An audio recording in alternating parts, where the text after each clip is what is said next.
Good morning, students. This is Shikha Vashisht, Assistant Professor, Department of Botany, Kanya Mahavidyalaya, Jalandhar. Today we will discuss about reproduction in viruses. So when we talk about reproduction in viruses, it is of two types, lytic and lysogenic life cycle of bacteriophages. So bacterial viruses, they infect bacterial cells and interact with their genetic material. They multiply inside the bacterial cell. The period that passes inside the bacterial cell before production of new crop is called vegetative phase. Means जब infection हुआ उसके बाद उसमें से नए phases develop हुए, उसके बीच का जो पीरियड है उसको वेजिटेटिव फेज कहेंगे, जो कि ये फेज बैक्टीरिया के बीच में अपना स्पेंड करती है. After this, new viruses are produced which comes out from the bacterial cell and infect other host. तो इसके बाद नए वायरसेस बनेंगे जो बैक्टीरियल सेल से बाहर आके नए होस्ट को, नए सेल्स को इन्फेक्ट करेंगे. जनरली जो है वही लाइफ साइकिल दो टाइप का होता है, lytic and lysogenic. Lytic site में क्या है कि मल्टीप्लिकेशन होगी वायरसेस की इनसाइड द बैक्टीरियल सेल और उसके बाद जो बैक्टीरियल सेल है उसकी डेथ हो जाती है, तो it result in killing of bacterial cell. So that type of life cycle is called as lytic cycle. Second one is if multiplication of phases does not destroy or kill bacteria, it is called temperate phase and the cycle is called lysogenic cycle. Lytic cycle एक virulent phase है. इसमें virus multiply करती है cell के अंदर, उसके बाद cell को ब्रेक कर देती है, सेल को किल कर देती है. नॉन वायरुलेंट फेज में जो फेज डीएनए है वो जो भी फेज का जेनेटिक मटेरियल है वो बैक्टीरियल जेनेटिक मटेरियल के साथ बाइंड कर जाएगा और उसके साथ ही मल्टीप्लाई करता रहता है. ये डिवीजन ये खुद से अलग से डिवाइड नहीं होता है and it didn't cause lysis of the bacterial cell, so that is why it is also called non-virulent type. So here you can see this is the graphical representation of lytic and lysogenic cycle. In lytic cycle यहाँ पे आप देख सकते हो ये bacteriophage infection cause कर रही है. बैक्टीरियोफेज का जो डीएनए है वो अंदर की तरफ आ गया है और ये जो डीएनए है ये अलग है. It will retain its identity and ये डीएनए रेगुलेट करेगा कि इसके जो फेज के कंपोनेंट्स हैं उनकी फॉर्मेशन हो जाए, जो प्रोटीन्स है उनकी भी फॉर्मेशन हो और खुद भी वो रेप्लिकेशन में जाएगा. And after that when each and every component is there then assembly part will be there. सारे कंपोनेंट असेंबल हो जाएंगे result in the formation of complete bacteriophage. ये बैक्टीरियोफेज जो है जब कंप्लीट हो जाती है तो ये सेल वॉल को ब्रेक कर देती है और यहाँ से ये बाहर सराउंडिंग में रिलीज हो जाएगी और रिलीज होने के बाद जो भी नियर बाई और बैक्टीरियल सेल्स होंगे उनको इन्फेक्शन कॉज करेगी. Whereas in case of lysogenic cycle, यहाँ पे क्या होगा, ये जो बैक्टीरियल डीएनए है ये फेज डीएनए के कांटेक्ट में आती है, उसके बाद एक इंटीग्रेटेड स्ट्रक्चर बना देती है viral DNA and phase DNA का. ये जो इंटीग्रेटेड स्ट्रक्चर है फिर ये मल्टीप्लिकेशन में जाएगी वैसे ही जैसे कि बैक्टीरियल सेल मल्टीप्लाई करते हैं. ये मल्टीप्लिकेशन में जाने के बाद बहुत सारे कॉपीज बना देंगे जहाँ पे बैक्टीरियल जिनोम और वायरल जिनोम इंटीग्रेटेड होंगे. लेकिन sometime due to adverse environmental conditions और चेंज इन एनवायरमेंटल कंडीशंस ये जो वायरल डीएनए का कंपोनेंट है ये यहाँ से डिटैच हो जाता है और ये लाइटिक साइकिल फॉलो करने लगता है. जब ये लाइटिक साइकिल फॉलो करने लगता है तब ये वायरुलेंट बन जाती है वायरसेस और सेल की लाइसिस जो है उसको कॉज करते हैं और सेल किल हो जाता है. So this is the difference between lytic and lysogenic cycle. So here we can see what are the different phases involved in lytic cycle. Lytic cycle involve infection stage, latent stage, vegetative stage, and lysis stage. In infection stage, absorption and penetration of phases takes place. जो phases हैं उनको absorb किया जाता है और उनको वो penetrate करती हैं into the bacterial cell. जो tadpole shape bacterial phase है, bacteriophase, ये it comes in contact with specific type of bacterial cell.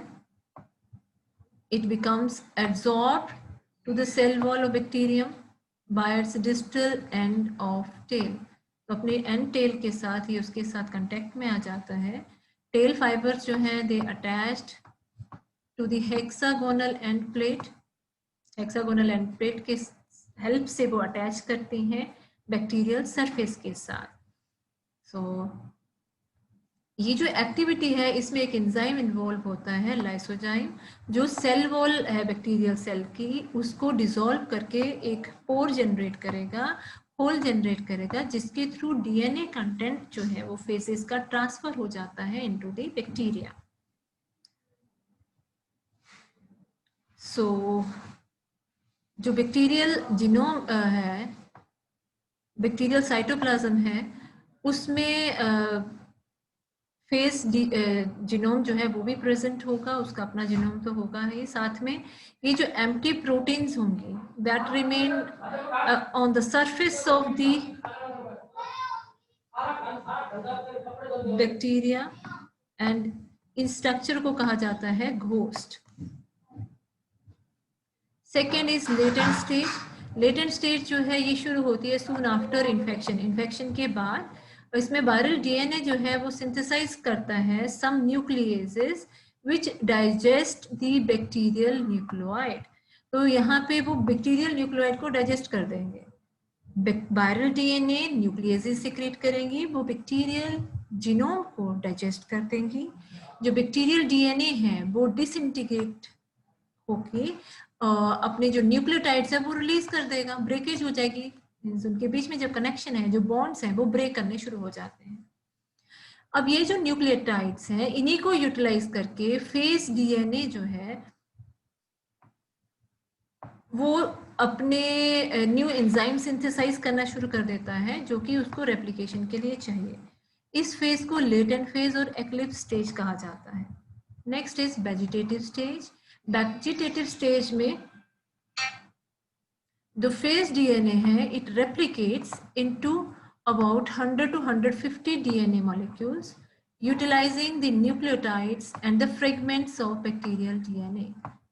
जो वायरल डीएनए है ये mRNA भी बनाएगा जो कि प्रोटीन सिंथेसिस में हेल्प करेगा, क्योंकि बहुत सारे पार्ट्स जो होते हैं फेजेस के वो प्रोटीन से बने होते हैं. जो बाहर की कोटिंग है वो प्रोटीन से बनी हुई है, तो वहाँ पे ये हेल्प करेगा. And the tail component are formed in association with each newly formed phase DNA.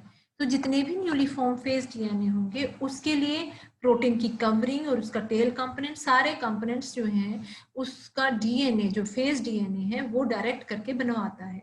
जब सारे कंपोनेंट बन जाते हैं फिर उनकी असेंबली होती है. सो जो लॉन्ग डीएनए मॉलिक्यूल होगा वो कंडेंस करेगा and it gets surrounded by protein molecule to form head piece. तो ये phase का head piece बन जाता है. Various part of bacteriophage gets assembled to form complete phase particle within 10 to 20 minutes of infection. So this is called vegetative stage. Then after vegetative phase, last phase comes which is called lysis. So, इसमें क्या होता है कि जो bacterial cell है उसका breakdown हो जाएगा. As soon as maximum number about 100 to 150 of bacteriophages are fully formed, bacterial cell suddenly burst. तो जब ये इतने बैक्टीरियोफेजेस बन जाते हैं 100 to 150, तो जो बैक्टीरियल सेल है वो बर्स्ट कर जाता है और बैक्टीरियोफेजेस को वो रिलीज कर देता है. ये जो बैक्टीरियोफेजेस है वो रिलीज हो जाएंगे इनटू द सराउंडिंग मीडियम और वहां पे जो भी बैक्टीरिया अवेलेबल होगा उसको वो इन्फेक्शन कॉज करेंगे. Second is lysogenic life cycle, जिसे हम नॉन वायरुलेंट पे कहते हैं। वो इस केस में क्या होगा कि इन्फेक्शन होगा। इन्फेक्शन होने के बाद आफ्टर इन्फेक्शन जो वायरल डीएनए है इट गेट्स अटैच्ड और incorporated to the bacterial chromosome as prophage. उसके साथ वो इनकॉर्पोरेट कर जाएगा। जो बैक्टीरियल क्रोमोसोम है इट कीप्स ऑन डिवाइडिंग, ये डिवाइड करता रहता है along with prophage, and a large number of new bacterial cells they are formed by the process of fission or budding. तो बहुत सारे bacterial cells जो हैं वो बनते हैं by the process of fission or budding. So thus the viral DNA, इसे prophase भी कहते हैं, it is transmitted along with the bacterial progeny and the prophase acts like a chip.